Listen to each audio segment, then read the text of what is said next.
Hey there. Today's story begins on a quiet stage. Curtains drawn, lights dimmed, an empty theater at midnight. But what happens after the last line is delivered and the audience is gone? This is the story of Lorraine, a 59-year-old wardrobe assistant at a regional theater in upstate New York. She loved her job, loved the creak of old wood floors, the velvet seats, the smell of paint and sawdust.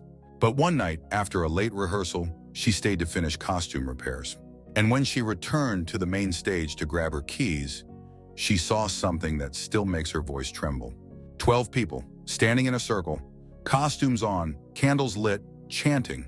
And the lead actor, eyes closed, arms open, standing completely still in the center. She froze, then someone turned, saw her. No one said a word. They just kept chanting, louder.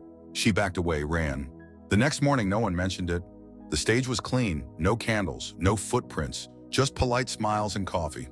But that was only the beginning, because what Lorraine had seen wasn't a one-time thing, it was a tradition. She tried to laugh it off. Artists are weird. Theater is strange. Maybe it was an acting exercise, a warm-up, a joke. But then she found something in the dressing room, a hand-drawn symbol, chalked onto the floor, but she showed it to another costumer. The woman's face drained of color. "Don't touch it," she whispered. "Don't ask." That night, Lorraine stayed late again. Curiosity won. She hid behind the curtain, watched.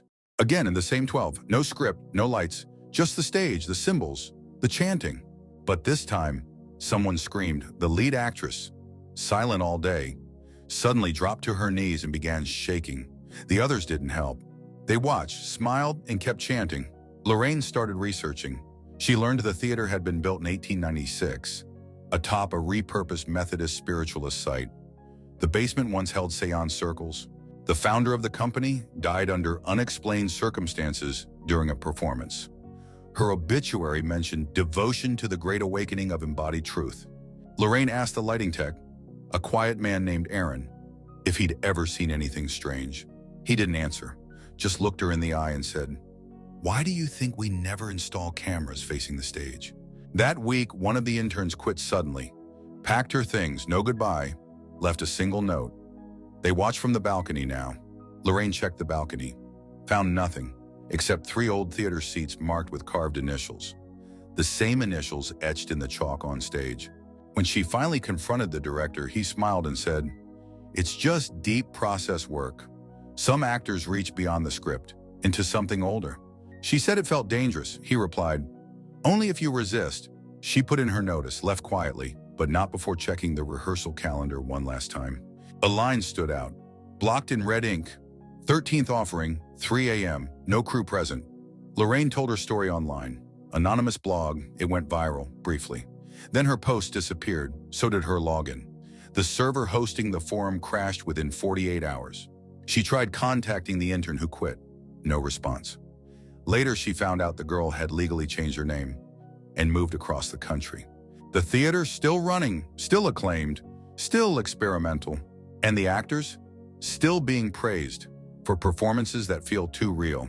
Lorraine now refuses to enter old theaters, won't attend shows with method acting, and avoids anything scheduled after midnight. She says there's a reason the curtain closes. Some things aren't meant to be performed. Some rituals aren't for us. They're through us.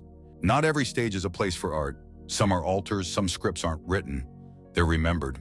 Lorraine didn't exaggerate. She didn't imagine it. She just saw something they never meant her to see. If this story made you uneasy, well, it should, because not everything done in costume is pretend. Thank you for watching today. Your time means a lot.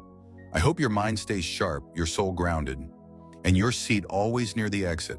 We share true stories like this every day, the kind whispered behind velvet curtains and red lights. So if this one left you looking over your shoulder, like the video, subscribe to the channel, and tell us in the comments, have you ever seen something in a theater that felt off?